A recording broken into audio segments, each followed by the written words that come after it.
L'édito politique sur Europe 1 avec le Figaro. Bonjour Alexis Brézet. Bonjour Dimitri, bonjour à tous. Alexis, on va parler des élections européennes. Une enquête IFOP pour le Figaro publiée hier indique que l'écart est en train de se creuser entre la liste RN emmenée par Jordan Bardella et la liste Renaissance de Valérie Ayé. Que faut-il en conclure, Alexis ? Eh bien, qu'à 2 mois du scrutin européen, la stratégie électorale imaginée par Emmanuel Macron et scrupuleusement mise en œuvre par Gabriel Attal et les responsables de la majorité, eh bien que cette stratégie ne fonctionne pas. Rappelons-la en 2 mots, ou plutôt en 1 mot et 2 lettres. Ukraine, RN. L'idée, alors pas subtile, reconnaissons-le, c'était de focaliser toute la campagne sur l'Ukraine et sur le RN. Un jour, on parlait de l'Ukraine pour dire que la guerre est à nos portes et que Poutine fait courir à la France un risque existentiel. Et le lendemain, on attaquait le RN en expliquant que ses dirigeants, voire ses électeurs, sont les alliés de Poutine. En brandissant ces 2 épouvantails, les macronistes espéraient aller jusqu'au scrutin sans coup férir ni vraiment faire campagne, comme aux européennes de 2019, comme à la présidentielle de 2022. Eh bien, on le pressentait, et là maintenant on peut le dire, c'est raté. Si les Français ne se désintéressent pas du sort des Ukrainiens, ils ont aujourd'hui d'autres motifs de préoccupation, et notamment l'explosion de la dette et des déficits qui inquiètent tout particulièrement les seniors, c'est-à-dire le cœur de l'électorat Macron. Quant à la polarisation de la campagne sur le RN, alors peut-être parce qu'elle a déjà beaucoup servi, la ficelle ne semble plus très efficace. Jordan Bardella, qui certes ne prend pas de risques inutiles, poursuit son bonhomme de chemin.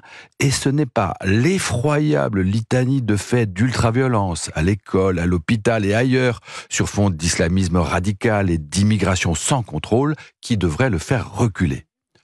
Ajoutez à cela que la liste PS, emmenée par Raphaël Glucksmann, commence à exercer sur la gauche de la Macronie une dangereuse concurrence, et vous aurez les 2 mâchoires de la tenaille politique qui angoissent Valérie Ayé. Alors face à ce constat, comment réagissent les responsables de la majorité, Alexis ? Très simplement, par un virage à 180 degrés. Fini d'agiter le chiffon russe. Après avoir cherché par tous les moyens à ukrainiser la campagne, on s'emploie maintenant à l'européaniser. Dorénavant, et c'est pas toujours simple, il faut mettre en avant, je cite, les réalisations concrètes de l'Europe du quotidien. Fini aussi de faire de Jordan Bardella l'épicentre de tous les débats. Hier, les macronistes expliquaient que Raphaël Glucksmann, finalement, aurait pu figurer sur la liste de la majorité. Aujourd'hui, c'est sur ce dangereux gauchiste qu'ils doivent taper. Même le gouvernement, qu'on avait gentiment prié de ne rien faire jusqu'aux Jeux Olympiques, est sommé de remettre du charbon dans la machine à réforme. Désormais, le président l'exige, tous les jours, une nouvelle idée. Vous voulez dire, Alexis, qu'Emmanuel Macron, dans ce grand tournant, prend sa responsabilité, il en l'assume. Vous plaisantez, Dimitri. Reconnaître ses erreurs, c'est pas le genre de la maison. Il y a 3 jours, au contraire, le chef de l'État m'originait Bruno Le Maire en expliquant qu'on ne fait pas mine de découvrir la dette et les déficits quand on est là depuis 7 ans. Alors bon, c'est pas faux, mais enfin, ils sont arrivés ensemble et Le Maire, lui, n'est pas président. Le président, dans la foulée, admonestait Gabriel Attal en lui reprochant de ne pas avoir, je cite, donné du sens à la réforme sur l'assurance chômage. Hier, il a accusé ses ministres de péter la confiance, sont ses mots, en peignant, tenez-vous bien, la situation budgétaire en noir. Et demain, si ça se trouve, il reprochera à Gérald Darmanin de ne pas avoir fait reculer l'immigration et la sécurité.